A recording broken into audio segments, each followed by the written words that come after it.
Hey guys, what's going on? Welcome to J-Speak. This week we cover questions. First question, what is the difference between the Creamback and the Greenback speaker by Celestion? From my understanding, the Creamback is a modern take on the Greenback. More focused mid-range. I don't know if it's an added bottom end or it handles the lows better, but it also handles higher wattage. I believe the original Greenbacks were 25 watts, and I think some of the Heritage stuff even goes down to 15 watts, which is great for lower wattage amps, but when you want to run 100-watt flamethrowers, you need better power handling.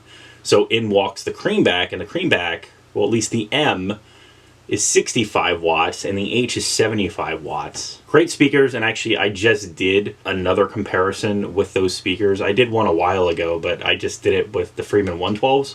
So a little more focused instead of using a 212 kind of deal. But that Freeman cab's awesome, and whether you got Greenbacks or Creambacks, they're great speakers. You can use multiple Greenbacks with bigger amps, or you can use like a single Creamback. I definitely think they're in the same family. The 65 versus the 75 is very different, and there's a ton of videos out there, and I've done some too, so you can definitely check those out. Question 2, the Gibson P90. It has changed over the years. It's not the same P90. They don't use the same P90 in every single guitar.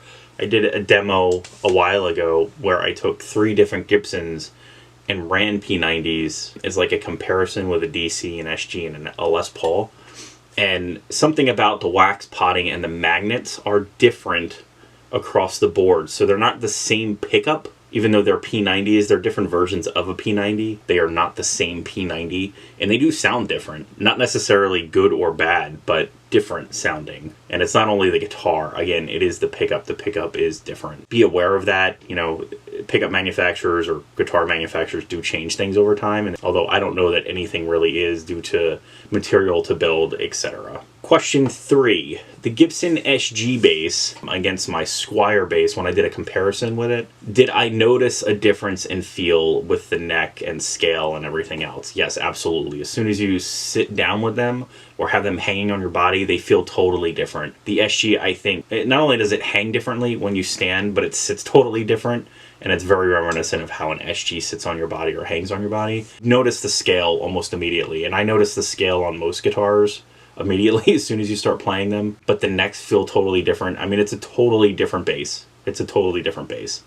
And at that point, it's just like what you want out of it, and the sound that you're looking for is just totally different. There's no right or wrong, but straight away, it's different. Question 4, do I use any tube screamers, etc. to tighten up my bottom end? I use boosts, and sometimes I use overdrives. El Torino, an EP boost, and sometimes I run a compressor. Sometimes I use the Walrus Audio Voyager. I don't use any like the staple-y kind of stuff, like the Super Overdrive by Boss. I don't have a tube screamer, although I just checked out the hardwired tube screamer. That's pretty awesome. It's really expensive though for a few $100, but it's pretty cool. And I haven't used like a Rat or anything. Did a demo of the Super Overdrive a while back, and it was a cool pedal.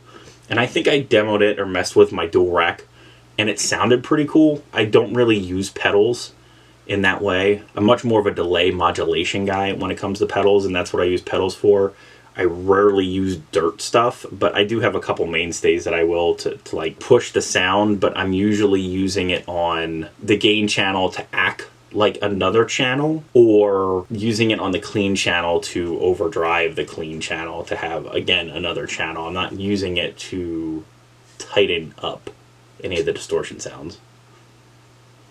I just never got there. I think a lot of the music I listened to didn't do that, so I wasn't influenced in that way. Question 5, have I used middle pickup Les Paul Customs? I have a middle pickup Les Paul Custom. The Black Beauty, which... This is my wife's grandfather's guitar, and he sadly passed away. My brother-in-law had it for a while and wasn't using it, so it stays here. And I play it sometimes, and it's a cool guitar. For what I can tell, it's had a redone fretboard. Other than that, I believe it's all original. And the pickups are pretty gnarly. I don't know if they're T-tops or what they are. It's an 88 Les Paul Custom, so if anybody knows what they were made with, you can let me know. But it's a super cool guitar. I don't really find a lot of issue with the middle pickup. I've had a couple triple pickup guitars They don't seem to last. I don't know why. I don't know. They're super cool guitars though. Yeah, I do use this one. I don't use it in a lot of demos. I definitely do mess with it. It's a great alternative tonal option to have that middle pickup available. I thought in the Kirk Douglas guitar, and also Gary Clark Jr. P90 equipped SG, which has 3, which I did a demo with. I had that guitar for a while. That was a really cool guitar, and the way the tone pot worked within the guitar and how it could blend in the pickup was super rad. So you can get a lot of cool tones with an added pickup. So yeah, I am a fan of triple pickup guitars. But yeah, if you have any questions or comments, please leave them below. As always, thanks for watching. Remember to like, share, and subscribe. Many more videos to come. Don't miss one sub.